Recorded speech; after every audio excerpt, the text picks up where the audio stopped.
अस्सलाम वालेकुम। Sub station और ग्रिड स्टेशन का नाम तो हम लोग अक्सर सुनते रहते हैं, लेकिन मोस्टली जो है वो लोग कंफ्यूज होते हैं कि सब स्टेशन और ग्रिड स्टेशन के अंदर क्या डिफरेंस होता है। बेसिकली क्या सब स्टेशन किसी जगह का नाम है या सब स्टेशन किसी इक्विपमेंट का नाम है। ऐसे ही ग्रिड स्टेशन जो है वो किसी लोकेशन का नाम होता है, किसी हब का नाम होता है या किसी इक्विपमेंट का नाम है। तो इसको जो जानना बहुत जरूरी है, क्योंकि our knowledge, our information, our experience reflect our capabilities। तो हमें अगर अपनी कैपेबिलिटीज को बढ़ाना है, खास तौर पर मैं उन लोगों को मुखातब हूं कि जो फ्रेश ग्रेजुएट्स हैं, नए नए जिन्होंने इंजीनियरिंग की है और वो अपने कैरियर के लिए जो है वो सर तोड़ जो है वो मेहनत करने पे लगे हुए अपना कैरियर बनाने के लिए। तो उनके लिए खास तौर पर कि आप अपनी इंफॉर्मेशन जो है, अपना जो नॉलेज है, जब तक आप नेक्स्ट लेवल पर नहीं लाएंगे, जब तक आप अपनी इंफॉर्मेशन, अपना एक्सपोजर एक नेक्स्ट लेवल तक नहीं लाएंगे, तब तक आपका जो कैरियर है वो काफी मुश्किलात का शिकार रहेगा। तो बात करता हूं सब स्टेशन और ग्रिड स्टेशन की कि इन ग्रिड स्टेशन और सब स्टेशन में एक्चुअली फर्क क्या होता है। सब स्टेशन, याद रखें, एक ट्रांसफार्मर जो कि आपको सप्लाई मुहैया करता है यूटिलाइजेशन के लिए, एक डिस्ट्रीब्यूशन जो नेटवर्क होता है उसको जो सप्लाई मुहैया करता है, उसको सब स्टेशन कहते हैं। वो step up step down transformer हो सकता है, उसके साथ आपका सर्किट ब्रेकर या आइसोलेटर हो सकते हैं, जो कि सब स्टेशन कहलाता है एक्चुअली। तो जब भी सब स्टेशन की बात होगी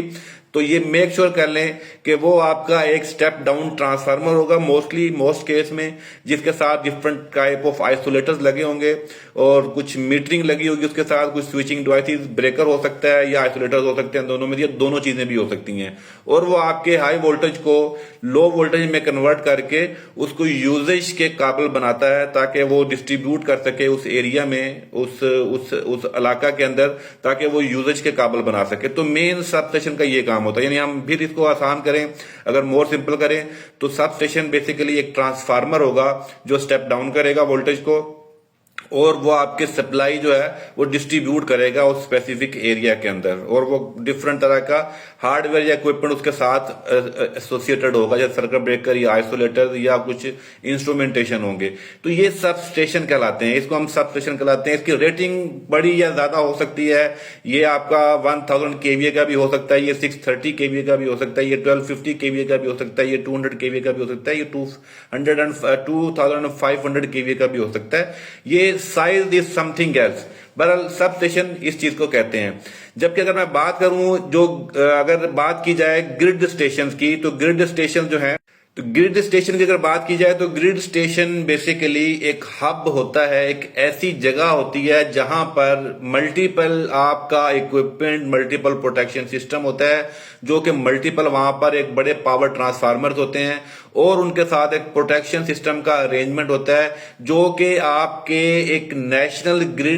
ग्रिड भी उसको कह सकते हैं, एक नेशनल हब कह सकते हैं उसको, जहां पर डिफरेंट जो आपका ट्रांसमिशन जो लाइंस हैं वो आकर लैंड करती हैं और वहां पर आपके जो वोल्टेज को एक डिफरेंट एक दूसरे सोर्स के अंदर कन्वर्ट किया जाता है या डिफरेंट फ्रीक्वेंसीज में कन्वर्ट किया जाता है, या उसको आप कह लें कि एसी से डीसी में कन्वर्ट किया जाता है, या वहां से डिफरेंट ब्रांचेस निकलती हैं, वो आपका ग्रिड स्टेशन कहलाता है। ग्रिड स्टेशन एक्चुअली जो है वो एक पार्ट होता है, एक हिस्सा होता है, एक लिंक्ड होता है आपका जो एक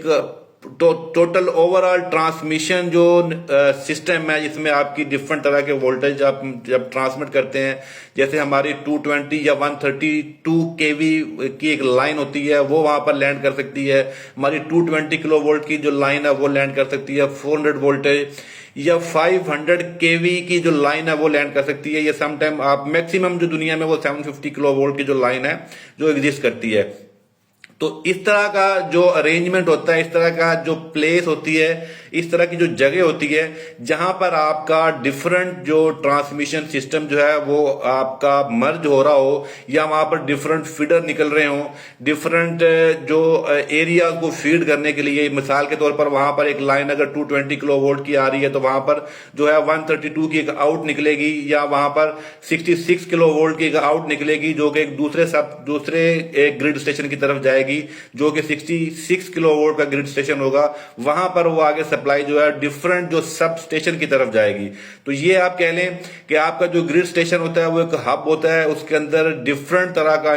जो इक्विपमेंट इंस्टॉल होता है, डिफरेंट तरह का प्रोटेक्शन सिस्टम इंस्टॉल होता है। वहां पर पावर ट्रांसफार्मर होते हैं, वहां पर कैपेसिटर्स बैंक लगा होता है, वहां पर आपके लाइन ट्रैप्स लगे होते हैं, सर्किट ब्रेकर्स होते हैं, आपकी इंस्ट्रूमेंटेशन की प्रोटेक्शन होती हैं, बहुत कुछ वहां पर इंस्टॉल किया जाता है। वो आपका ग्रिड स्टेशन कहलाता है। जबकि आपका जो सब स्टेशन है वो आप जगह जगह उसको देख सकते हैं, हर जगह आपको मिलेगा। डिफरेंट एरिया में, डिफरेंट ब्रांचेस में डिफरेंट फीडर जो हैं वो आपके सब स्टेशन पे लैंड करते हैं, और फिर आगे से वो सब स्टेशन आगे आपको जो सप्लाई मुहैया करता है, आपके जो डिफरेंट जो आपके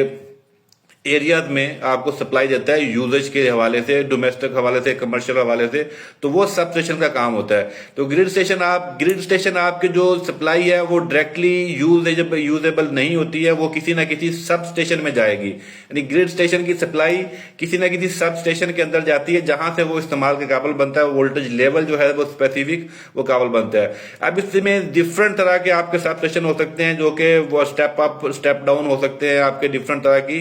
एप्लीकेशन के हिसाब से वो आपको परफॉर्म कर सकते हैं। इस तरीके से ग्रिड स्टेशन भी है, वो भी डिफरेंट तरह के हैं, जहां पर आपकी एसी और डीसी में कन्वर्जन भी हो सकती होती है। जैसे हम डीसी ट्रांसमिशन या एसी ट्रांसमिशन की बात करें तो कुछ एसी ट्रांसमिशन हमारे डीसी के वहां पर वोल्टेज कन्वर्ट होते हैं डीसी के अंदर, फिर आगे हम उसको डीसी ट्रांसमिट करते हैं। तो इसलिए ग्रिड स्टेशन एक वास्ट किस्म का एक हब है, एक बहुत सारा जहां पर डिफरेंट तरह के इक्विपमेंट इंस्टॉल होते हैं जो कि बिजली को यूज के काबिल बनाते हैं, जहां से पावर जनरेशन जो एक सोर्स है, जहां पे पावर जनरेट हो रही होती है, वो पावर जनरेशन किसी एक सब स्टेशन से होती, किसी एक